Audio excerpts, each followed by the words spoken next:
मी लागल्याबरोबर पहिलं काम केलं, 29 फटाक्याच्या दुकानदारांना मी लायसन्स रिव्होक करून टाकलं. आणि त्याच्यामध्ये होता कोण? मुसाभाई. म्हणजे महाराष्ट्रातला सर्वात मोठा फटाक्याचा डीलर. ओके. सगळ्यांना कुणीतरी सांगितलं, नया साहब आ गया है, हफ्ता बढ़ा के चाहिए, इसलिए उसने सबका लायसन्स निकाल दिया, बंद कर दिया है. सगळे आले रडत माझ्याकडे. तर म्हटलं, मी कुणाच्याही पोटावर मारायला आलेलो नाही आहे.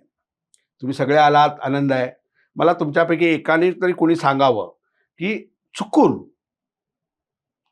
जर अपघात झाला, एखाद्या फटाक्याच्या दुकानाला आग लागली, तर तुमच्या ह्या आगीचे लोण कुठपर्यंत पोचतील?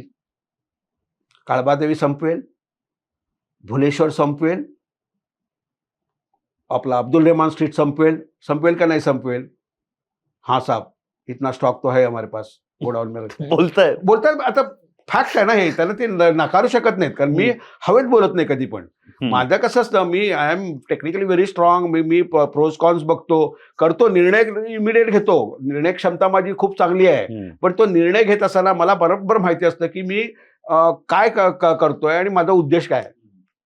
तर म्हणून सब क्या करना है फिर, म्हटलं थोडा टाइम दे दो. सगळ्या इन्स्पेक्टर सिनियरला बोलवला, पायधुणीच्या इकडच्या दोघांना पण, फायर ब्रिगेडला बोलवला, इंडियन एक्सप्लोजिव्हमधून नागपूरवरून माणसं बोलवली महिन्याभरासाठी.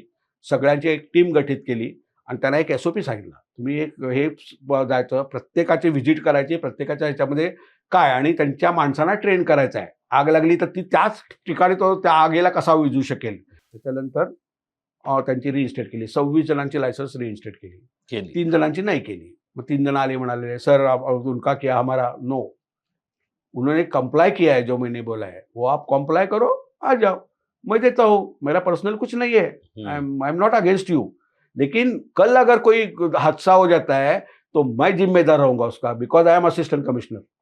अगर मैंने नहीं देखा तो तब आप कोई खड़ा नहीं रहोगे मेरे पास, मेरे सामने कि नहीं हमारे लिए इन्होंने किया है, उल्टा आप ही उंगली उठाओगे, आपने उस वक्त क्यों नहीं बताया. सॉरी म्हटलं. त्यांना तिघांना नाही केलं. मग जे झाले ते नंतर मग आले, मग म्हणाले साहब को कुछ तो देना है. तर म्हणते आमच्या लोकांनी सांगितलं साहब तो कुछ लेता नहीं कुछ तो लेना है, खाने की चीज तो. मग ते बदाम, अक्रोड, काजू असा एक मोठा असा हार बनवून घेऊन आले आणि हार गळ्यात घातला मला. आणि मला म्हणतात सर इसमें ये डाला है, वो कम से कम वो तो खाओ. मी ठीक आहे म्हटलं, आपने हे किया ना, फेलिसिट, ओके म्हटलं ठीक आहे. मग काढून मी हार माझ्या त्या लोकांमध्ये वाटून टाकला माझ्या ऑफिसमध्ये.